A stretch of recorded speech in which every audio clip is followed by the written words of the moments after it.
astonishing operation, truly an astonishing operation. Apparently, at some point, they must have interdicted something like 4,000 pagers that they knew were going to be distributed by the Lebanese terror group Hezbollah. That's an Iranian-backed terror group that has been at war with the West and with Israel continuously for decades. That war has ramped up over the course of the last year since October 7th. Hezbollah has spent the last year or so firing some 8,000 rockets into northern Israel. Such heavy rocket fire that not only have dozens of people been killed, Israel has basically evacuated 80 to 100,000 people from the north of Israel thanks to Hezbollah's predations. Hezbollah is also armed with something like 200,000 rockets and maybe 50,000 that are specifically targeting capable, meaning they could actually target towers in Tel Aviv. So Hezbollah is a very large, very powerful terror group, and they actually help control the Lebanese government on behalf of the Iranian government. So Hezbollah has been at war with Israel for a very long time. They have used indiscriminate rocket fire in order to kill civilians in Israel, including most recently in Mossad al-Shams, which is an Israeli Arab village in the Golan Heights where 12 kids were recently killed by Hezbollah. Well, yesterday, Israel pulled off what has to be one of the great intelligence operations of all time. Now, listen, Mossad has become sort of a byword for effective intelligence agency, pulling off astonishing operations. Over the course of the last few years, for example, the Israeli Mossad somehow infiltrated the Iranian nuclear facilities' technological specs such that they were able to insert a virus into the nuclear program of the Iranian regime. And they were able to essentially feedback loop a bunch of bad data and hold up the development of the Iranian nuclear program for years. It was a virus called Stuxnet that they got uploaded in some creative way. And then, just a few months ago, they killed Ismail Haniyeh, who is the political head of Hamas. They killed him. He lived in Qatar. He had traveled to Tehran for the inauguration of the new Iranian president. And he was staying at the guest quarters, essentially, in Tehran. And Israel somehow had planted a bomb in the bedroom of the guest quarters. They waited until Haniyeh was in there with his bodyguard at 2 a.m. Not going to make any implications, but good times. I think that what he's saying here is an underlying theme that Mossad is sometimes, even because of its legendary performance in a lot of cases, is even blamed for things that it never did. You know, it'll get like, and it'll just spread the legend of Mossad, keeping up this idea that Israel has an almighty intelligence organization that can get anyone at any time. And both of them end up dead. So Israel is very, very good at this. Yesterday, they pulled off what has to be the single most targeted, astonishing, and hilarious military intelligence operation of all time. Now, first of all, it would take a heart of stone not to cry and not to laugh at what I'm about to say. I understand there are people out there today who are upset if you laugh at this. You should be laughing at this. The people who were damaged yesterday were targeted. Those people are Candace Owens. She wrote multiple times on Twitter how upset she is and how disgusting and evil it is to laugh at something like this. I guess she, likes terrorists and wants them to be alive and with their body parts. Targeted in the most specific targeted strike in the history of urban warfare. In history, without a doubt. Not only that, I will just say there's nothing immoral about laughing or chortling over terrorists who get their balls blown off. There's nothing immoral about that. As it says in Proverbs 11, when the righteous prosper, the city rejoices. They shout for joy when the wicked die. Or in Psalms 58:10, the righteous will be glad when they are avenged, when they bathe their feet in the blood of the wicked. Or perhaps Deuteronomy 32, rejoice, O nations, with his people, for he will avenge the blood of his servants. He will take vengeance on his enemies and make atonement for his land and his people.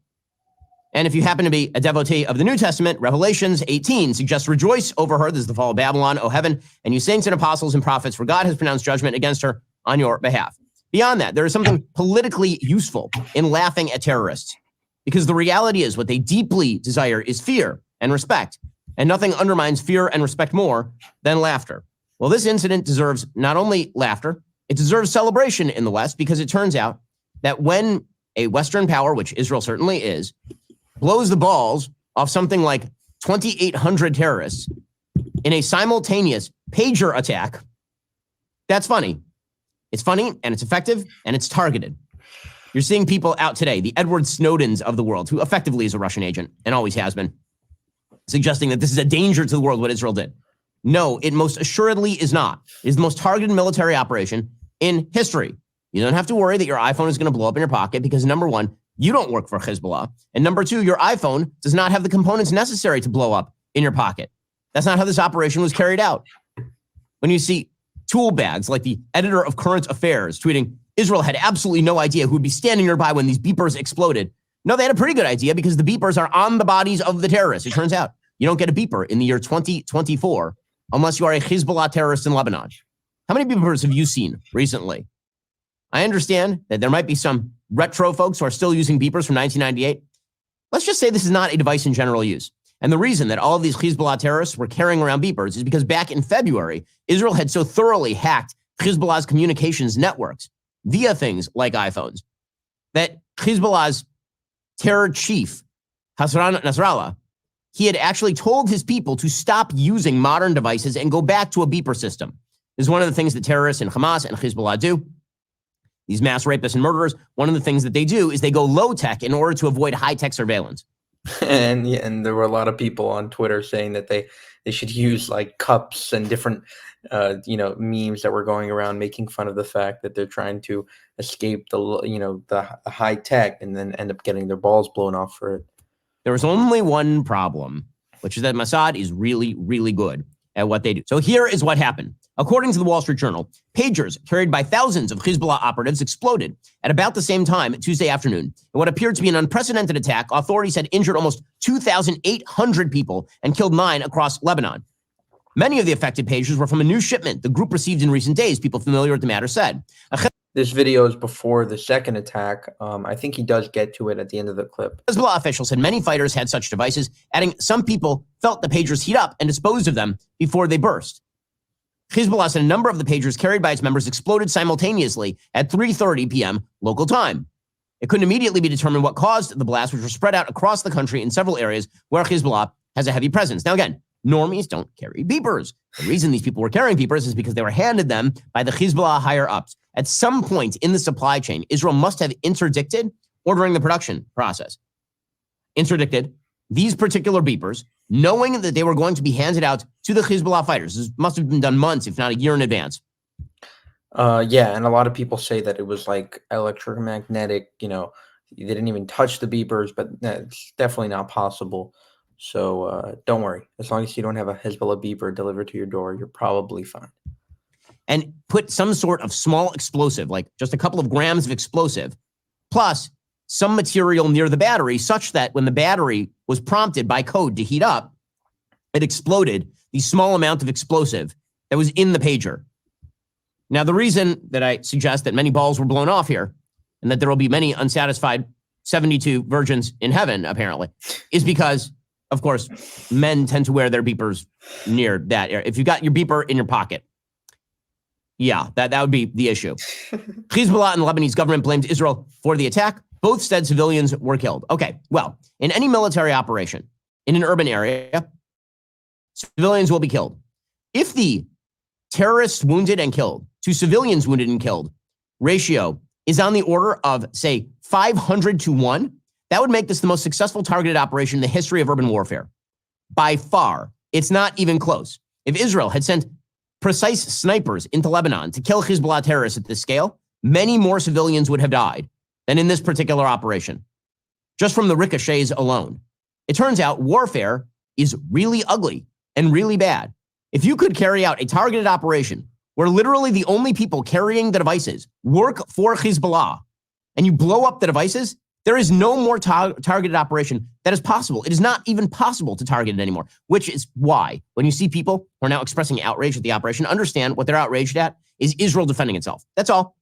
They're not outraged at the human cost of war. If they were, they would have been outraged by the 8,000 rockets that are being indiscriminately fired into Israel by Hezbollah.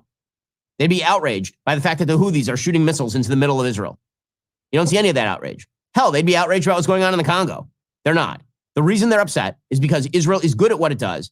And actually, Israel's discriminateness makes them more upset, because the more discriminate Israel is, the more it demonstrates that Israel actually does care about human life way more than its enemies do. This is one of the things that boggles so many minds about the war in Gaza. Israel has pursued the single most humane war in the history of warfare in Gaza. Now, humane war is inevitably a bit of an oxymoron, because war is never humane.